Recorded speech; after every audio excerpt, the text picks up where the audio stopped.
राजस्थान पंचायती राज संस्थाओं की त्रिस्तरीय व्यवस्थाओं के महत्वपूर्ण पंचायत समिति सदस्यों की समस्याओं के समाधान और अधिकार प्रदत्त कराने को लेकर जिला कलेक्टर को मुख्यमंत्री अशोक गहलोत के नाम ज्ञापन सौंपा गया। एमपीएस वार्ड नंबर 13 की गुड्डी नायक ने बताया कि यहां की पंचायती राज संस्थाएं बहुत सशक्त हैं, लेकिन त्रिस्तरीय व्यवस्था के महत्वपूर्ण अंग पंचायत समिति सदस्य का निर्वाचन 5 वर्ष के लिए होता है, लेकिन उसके प्रधान के मतदान के उपरांत महत्व व औचित्य शून्य हो जाता है। प्रदेश के पंचायत समिति के हजारों सदस्यों को अपने निर्वाचन क्षेत्र के विकास एवं मतदाताओं को किसी भी प्रकार की सुविधाएं प्रदान करने का अधिकार भी नहीं है। पंचायत समिति सदस्यों को किसी भी प्रकार के प्रशासनिक व वित्तीय अधिकार मिले हुए नहीं है। वो मात्र पंचायत समिति की साधारण सभा की कोरम पूर्ति करने के संसाधन मात्र होते हैं और बैठक भी 6 माह में एक बार होती है, जबकि पंचायत समिति सदस्य का निर्वाचन क्षेत्र सरपंच से भी बड़ा होता है। इन समस्त समस्याओं व तथ्यों को दृष्टिगत रखते हुए प्रदेश के हजारों पंचायत समिति सदस्यों द्वारा एक बैनर तले संगठित होकर मांगों व दायित्व को चिन्हीकरण किया गया। इन मांगों पर ध्यान केंद्रित करते हुए इनका निस्तारण कर पंचायती राज संस्थानों के महत्वपूर्ण अंग पंचायत समिति सदस्यों को मजबूत करने की मांग की गई, जिससे ग्रामीण राजस्थान के सशक्तिकरण में अपना महत्वपूर्ण योगदान दे सके। सरपंच, प्रधान व जिला प्रमुख की भांति पंचायत समिति सदस्यों को भी प्रशासनिक अधिकार, विभिन्न दस्तावेजों का सत्यापन, प्रमाणीकरण करने का अधिकार देने के लिए विभाग स्तर से प्रपत्र जारी किया जाए। आज हम सब जो एमपीएस हैं, पंचायत समिति सदस्य, हमारे पूरे ऑल राजस्थान से, आज हमने अलवर जिले से सभी एमपीएस ने मिलके आज हमने एक मीटिंग तय की थी।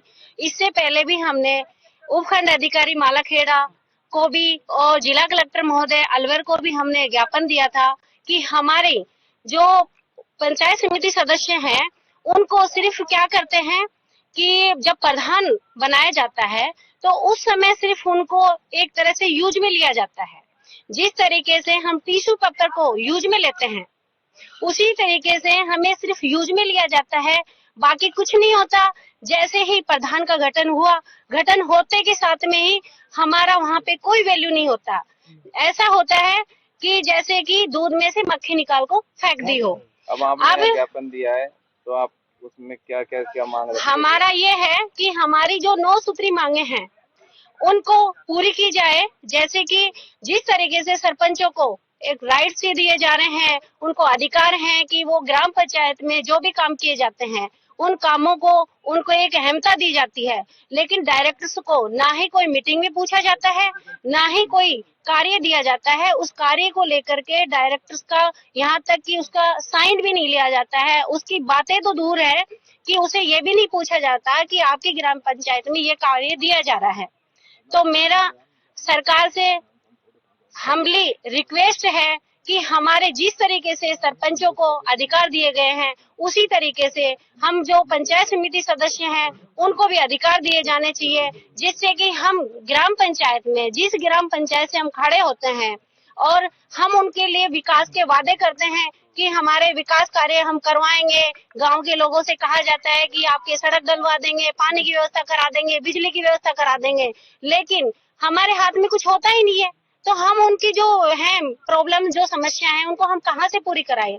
इसलिए मेरी सरकार से रिक्वेस्ट है कि जिस तरीके से सरपंचों को, प्रधान को जो अधिकार दिए गए हैं वो हमारे अधिकार हमको भी दिए जाएं, पंचायत समिति सदस्यों को, और जो हमारी 9 सूत्री मांगे हैं उनको भी पूरा किया जाए। अन्यथा हम हर मीटिंग का बहिष्कार करेंगे।